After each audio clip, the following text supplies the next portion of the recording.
Well, hello and welcome to another episode by Financial Ernie. On today's episode, we're going to give an GEM update. We're going to be talking about both the arbitration as well as the lawsuit update. So without further ado, let's get right into it. All right, so this first update, it's actually a little bit ago. It was back on May 6, 2024. You'll see that there was a memorandum of law in opposition to the petitioner's motion of summary judgment and in the support of the respondents' cross motion for summary judgment. And this was submitted by Mullen Technologies and Mullen Automotive's attorneys. We're going to go ahead and break this down a little bit, and then we're going to talk about some latest updates and developments in both the arbitration as well as in that lawsuit. So getting right into it, first thing I want to talk about is the green boxes. Throughout the filings, I'm going to go ahead and highlight the important information in my opinion, and I'm going to do that using these green boxes. If you feel like reading the majority of what I have here, please feel free to pause the video. If you'd like to download the full documents, many of these filings are available for free on the court listeners website. So just wanted to go ahead and provide that information to you up front. So getting into it, as I mentioned on the first slide, this is a memorandum of law in opposition to petitioner's motion for summary judgment and in support of respondents' cross motion for summary judgment. As far as the preliminary statement by the respondents, who is going to be Mullen Automotive, it says, respondents seek to vacate an interim measures order entered by an arbitrator in a AAA arbitration between petitioners and respondents. That requires MAI, Mullen Automotive Inc., to escrow over $24 million.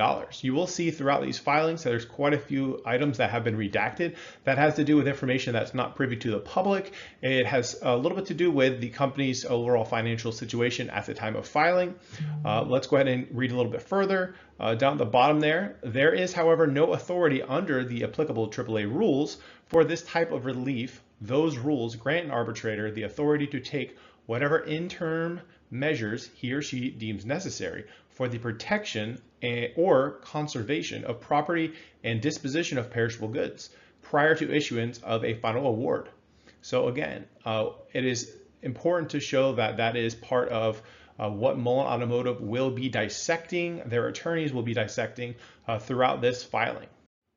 So jumping straight into that green boxed area, you're going to see that for this motion papers, petitioners do not dispute that an arbitrator lacks the authority to impose interim relief. So that's important that that is going to be one of the things that Mullen's attorneys bring up throughout this filing.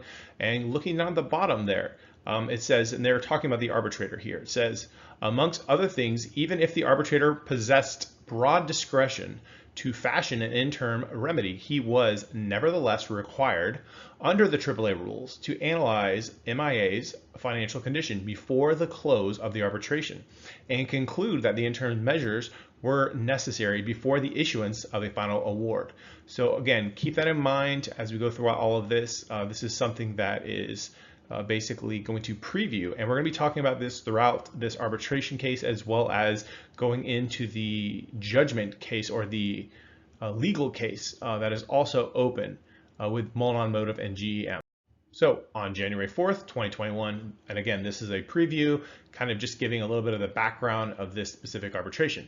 Petitioners GEM Yield Bahamas Limited and GEM Global Yield LLC together executed 3 integrated equity financing agreements with MTI, Mullen Technologies Inc., a share purchase agreement, a registration rights agreement, and a warrant. Collectively, they're calling these 3 items the GEM agreements. Under the SPA and the RRA, again, registration rights agreement, the parties agreed to resolve any disputes arising out of those agreements through arbitration in New York under the rules of the AAA. And further, the agreements would be constructed in accordance with the New York law. Again, if you notice that only 2 of those 3 items have listing in them in terms of arbitration, which means that the warrant documentation does not have anything involving the arbitration, but instead that actually can be sought out in the court of law. So moving on to the second box area, I have several weeks later, and this is important to note as well, GM filed an amended statement of claim adding Mullen Automotive Inc. as a respondent to the arbitration. on August 3rd, 2023, the arbitrator granted GEM's first application for interim relief. The reason why I boxed this is it's important to know that GEM originally was only going through arbitration with Mullen Technologies Inc. And if you recall, Mullen Automotive Inc. and Mullen Technologies Inc. had a transition service agreement, and those two companies are completely severed from one another. So I think it's interesting that Mullen's attorneys are bringing up the fact that GEM originally only had Mullen Technologies Inc. listed on their documentation in the arbitration. All right, we talked about this during the preliminary statements, but Mullen is going to go ahead and lay it out very clearly on why this is an important part of the arbitration argument. And again, this is for the arbitrator to review and decide if he or she feels that their judgment of this case in terms of arbitration is valid. And then this same information will be brought into the court in terms of Mullen Automotive's lawsuit with GEM. So just keep that in mind as well. So the order should be vacated because the arbitrator exceeded his powers under the AAA rules. So this is the main complaint that Mullen's attorneys are going after. And here's a couple of the examples of how he did such things. So example 1, this is section A. The order is not supported by a finding that serious injury was likely to occur prior to the issuance of a final award. Again, Mullen's attorneys are saying that there is no need to require an interim award. Instead, they should have just sought for that final arbitration award. Under the FAA, an arbitration award must be vacated where an arbitrator exceeded their powers or so imperfectly executed them at a mutual, final, and definite award upon the subject. So again, if they have exceeded their powers, you're supposed to vacate that arbitration award. The third box section, it says a court may vacate an arbitration award if the arbitrator acts outside of the scope of his contractually delegated authority and issues an award that simply reflects his own notions of economic justice rather than drawing its essence from the party's contract. So keep that in mind, and we'll go ahead and talk a little bit more about what has changed since these initial filings and why this interim award should not be met and should not be valid. So Rule 37A of the AAA rules provides that an arbitrator may take whatever interim measures he or she deems necessary, including injunctive relief and measures for the protection or conservation of property and disposition of perishable goods. In assessing GM's request for interim relief and analyzing the appropriate standard for interim measures according to this AAA rule, the arbitrator, and we don't know what it says there, but we do know that Mullen is going to provide a second reason on why the arbitrator is not really using their powers appropriately. And it has a little bit to do with the fact that they did not review all of Mullen Automotive's economic situation before really requiring that interim award. All right, and moving into this first box section here, you can see that it says that to issue the interim relief, he or she must take a realistic commercial view of the likelihood that serious damage will occur prior to the end of the arbitral proceedings. So again, the only reason why the arbitrator should provide an interim award is if there is a serious concern for the defendant or respondent not being able to honor the final award. Looking at the very bottom, this is just another way to say it, another way to phrase it. It says, put differently, a finding of urgency is a necessary condition for granting interim measures under the AAA powers provided to the arbitrator in the SPA and the RRA. So again, it has to be an urgent, it has to be the interim award must have a very high urgency. It must be weighted heavily in order for the arbitrator to be able to require such an award. And looking at when this arbitrator was supposed to provide their final award, it says in the order, however, the arbitrator, and this part's sealed, but it does say April 30th, 2024, the date by which the arbitrator has stated he will deliver a final award. And again, a little bit more of this is sealed. It says it looks like the arbitrator has made a decision that does not coincide with this April 30th, 2024 date because the arbitrator and as such, the arbitrator exceeded his authority. So whatever this sealed section is, it's some information that's not privy to the public. Mullen is claiming that this arbitrator exceeded their authority by requiring this interim award so close to the final award date. All right, and as far as when that is appropriate, it says the interim measures are warranted only in limited circumstances. And here are a couple of them. To protect a future award in the face of urgent financial difficulties or because a company is dissipating assets or engaging in other financial maneuvering that it will likely render a final award meaningless. In fact, the courts have generally only confirmed interim awards where the evidence shows that a party has begun to dissipate assets or finds itself in a precarious financial position, such that a final award will likely would be rendered meaningless in the absence of provisional relief. So again, if Mullen Automotive Inc. was selling off their assets, if they were acting in any way in which they were showing that they could not actually meet the final award, then that would give reason for this interim award. But again, it is up to the arbitrator to review Mullen Automotive's financial statements and their economic status to make that decision. If the arbitrator would have reviewed all of Mullen Automotive's assets, then that would have been more than enough to pay for the arbitration amount. Again, this is my opinion, but I have seen their earnings. I have seen their quarterly earnings reports, their 10Qs, their 10Ks, the annual reports, and they definitely have enough assets to be able to cover this circumstance. Not to mention that there is something else that's going to be coming up a little bit later in this video. So going to the second section, this is part of paragraph B. It says none of the petitioner's arguments compel a different conclusion. So in its memo, GEM does not dispute that an arbitrator lacks the authority to impose interim relief.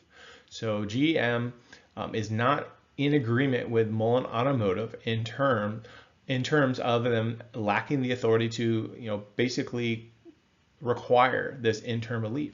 Going down to the second box section, the arbitrator was nevertheless required to analyze MIA, Mullen Automotive Inc.'s financial condition before the close of the arbitration and find, under Rule 37, and the legal framework, and we don't know what the rest is about, that interim measures were necessary before the issuance of a final award. So again, before the arbitrator issued the final award, they were supposed to review all of Mullen Automotive's economic situation and make sure that this interim award was still required. And this is something that Mullen's attorneys is saying never happened.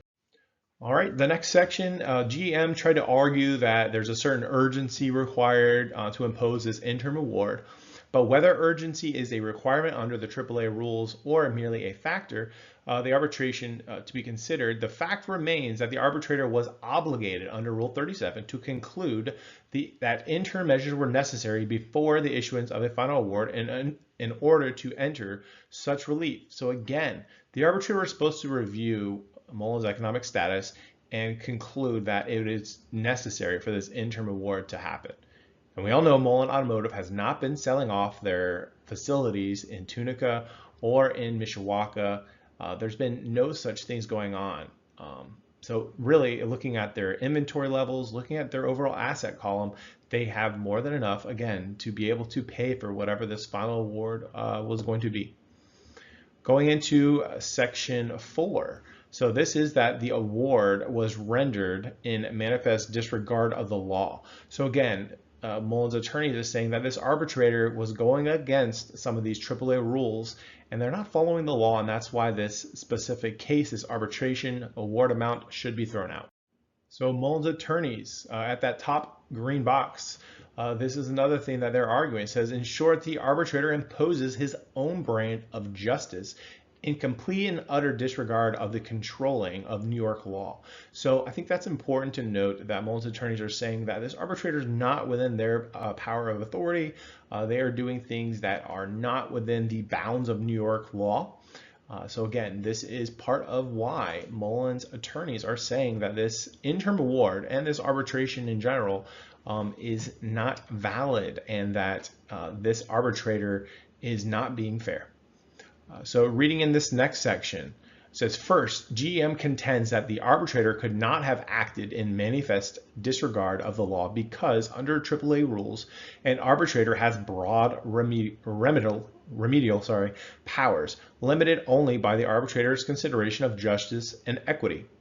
That contention, however, completely misunderstands the doctrine of manifest disregard of the law, even if, as GM suggests, arbitrators are afforded greater flexibility. So again, this is what GM was trying to state. Again, trying to keep it very broad. They don't want to actually look into the details of how this AAA rule is set up, because Mullen's attorneys are highlighting very well so, in my opinion, of how this arbitrator is not following those specific rules. So last section there, down the bottom, says, in other words, again, this is them paraphrasing with a little bit of this law, the arbitrator cannot ignore controlling law and dispense his own brand of industrial justice. So again, they got to follow the law. They can't just shoot from the hip and make up their own decision. There are laws, there are specific cases, there are specific rules that must be used in an arbitration. All right, thanks so much for sticking around. This is the first half of the video. We're about to get into some latest filings, actually just from this past week, but let's go ahead and conclude here. So again, this is GEM's second argument. They are asserting that the order should be confirmed because the arbitrator, we don't know what it says here, and that the respondents provide no evidence regarding the arbitrator's intent. Again, and then they discuss about the liability award. So they are just arguing Mullen's attorneys' arguments and what they are actually trying to say here. So they're not really providing a lot of, information, in my opinion, as to why these arguments would not stand. Again, reading into this other portion, which I thought it was pretty important. It talks about that there is the separate corporate identities of MAI and MTI should be disregarded. So again, Mullen Automotive and Mullen Technologies, Inc., they are separate companies that separation agreement, or this transition agreement, was completed and they have severed ties. So again, this is kind of what Mullen was talking about, how at the beginning of this specific arbitration case, only Mullen Technologies, Inc. was added into the filing. And then at a later date, Mullen Automotive, Inc. was put in. So again, it says, further, even if MAI and MTI are affiliated entities, GEM has provided no authority. We don't know what they're talking about here. Consequently, the arbitrator's finding, again, we don't know what that is both factually and legally baseless, and respondents' cross motion seeking vacatur of the order should be granted. So again, Mullen Automotive's attorneys are putting it all out there on the line, and they're basically calling it as it is in terms of this arbitrator, and that they are both factually and legally baseless. So it's pretty bold words in terms of the attorneys here. And in conclusion, again, this is the memorandum that Mullen's attorneys put together. For the foregoing reasons, respondents respectfully request that GEM's motion be denied, and further, that respondents' cross motion to vacate the order be granted. All right, and one more thing about this specific memorandum. Both of the companies, the respondent, which would be Mullen Automotive, and the plaintiff, which would be GEM, they both provided memorandums, and they both provided their proposed orders and judgment. So I know there was quite a few investors that got excited when they were reading this, but again, this is basically something that each side has to provide to the judge. The judge would then read over each document and make the decision. They would have an opportunity to kind of edit a little bit of this, and this just kind of helps save the judge a little bit of time, or the arbitrator a little bit of time.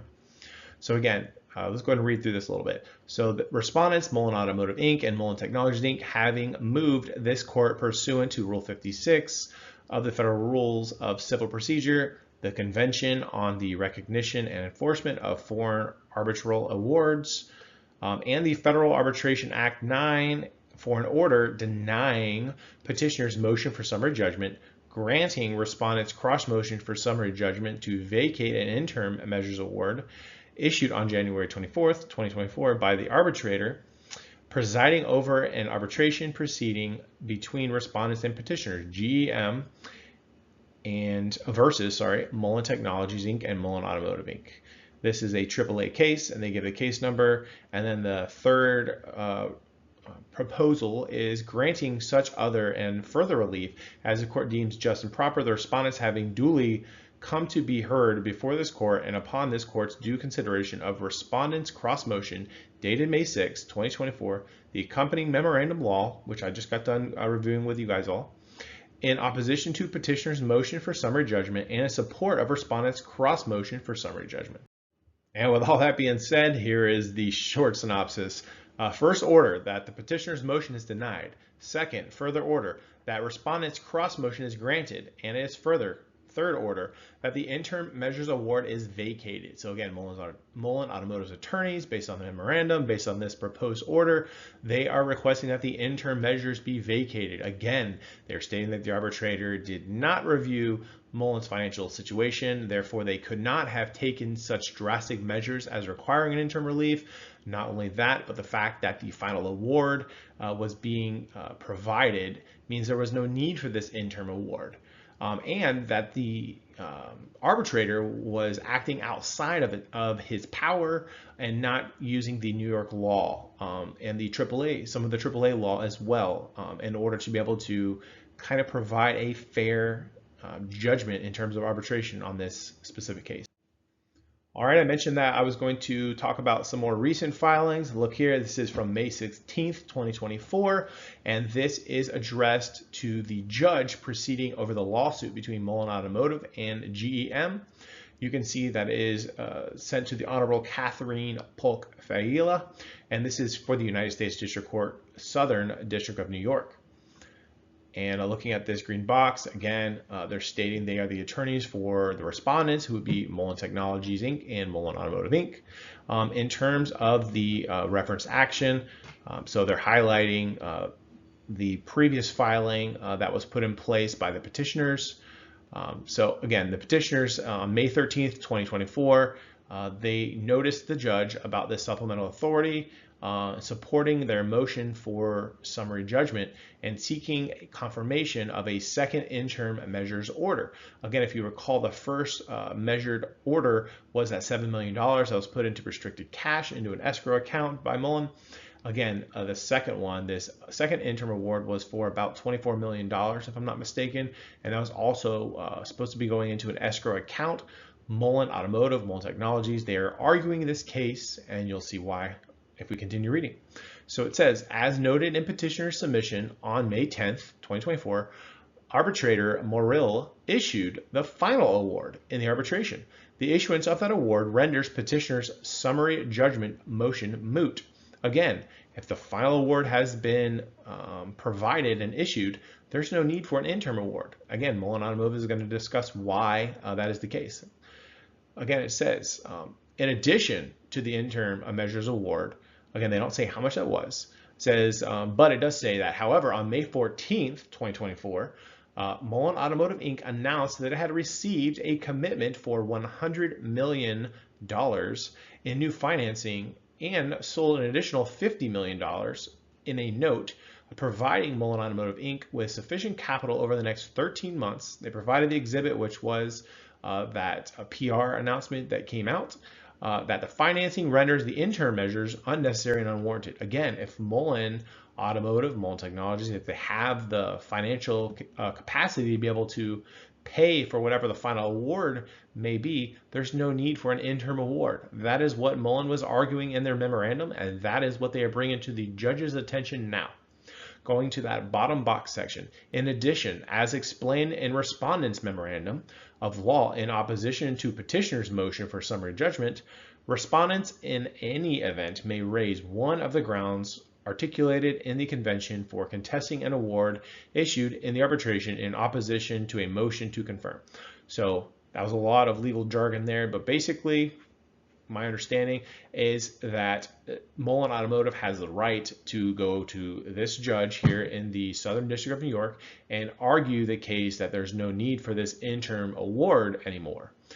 So again, it's going to be interesting to see what the judge says about this information. You can see that it was submitted by one of Mullen Automotive's attorneys there, David K. Mambareke. Sorry if I mispronounced that, David. And another filing. This one came out on May 17th, 2024. And this is a joint update. So they're updating the judge of this specific situation between GEM and Mullen Automotive, Mullen Technologies. It says the parties jointly report that on Friday, May 10th, 2024, the arbitrator, Mark C. Morrill, issued a final award in the arbitration. The parties are conferring regarding a stipulated briefing schedule regarding the partial final award on liability and the final award, and expect to submit a stipulated briefing schedule for the court's consideration next week. So there is one more filing or one more document that I'd like to share with you all. But just wanted to kind of bring this up that this is a joint submission where both parties are acknowledging and reporting to the judge that there has been a final award for this arbitration. And the last filing to share with you all, again, this is May 17th, 2024. This is from the Basil Law Firm. And let's go ahead and read this section in the green here. Those concerns have since been rendered moot with the issuance of the final award in the arbitration on May 10th, 2024. Again, there's no need for this interim award anymore because there's been a final award provided on that May 10th date. See related action. Because the arbitration has now concluded, plaintiffs respectfully request that the court issue an order lifting the stay on the action or of the action and setting a schedule for defendants to answer, move to dismiss, or otherwise respond to the complaint. So if you recall, the judge in terms of this lawsuit did stay this specific judgment or this order waiting for the arbitration to conclude. And guess what, folks? Arbitration is done. The final award has been issued. Mullen Automotive, Mullen Technologies has not paid for that final award yet. They will still have the opportunity to argue that. And now they're going to go ahead and pull this case forward, and they're requesting that the judge remove the stay. So it looks like we're going to have another round between Mullen Automotive and GEM. Can't wait to see what the judge decides and how the defendants are going to respond. All right, guys, thanks so much for watching. If you like this video, please consider giving it a like. If you haven't subscribed yet, please subscribe. Leave me a comment on this video. Let me know your thoughts. Try to give you my best understanding and debriefing of this GEM Mullen Automotive lawsuit update. Again, I want to point out that I am not a paid representative of Mullen Automotive. I've received no compensation at all from the company. I am just an investor and still currently invested long in the company. And I just want to provide you all with an update because I do believe in the company. I believe that they have a really good opportunity here with their offerings on their commercial section. I'm looking forward to some additional updates from the company. And with all that being said, I hope you all have a great rest of the evening or the day, and I'll see you on the next one.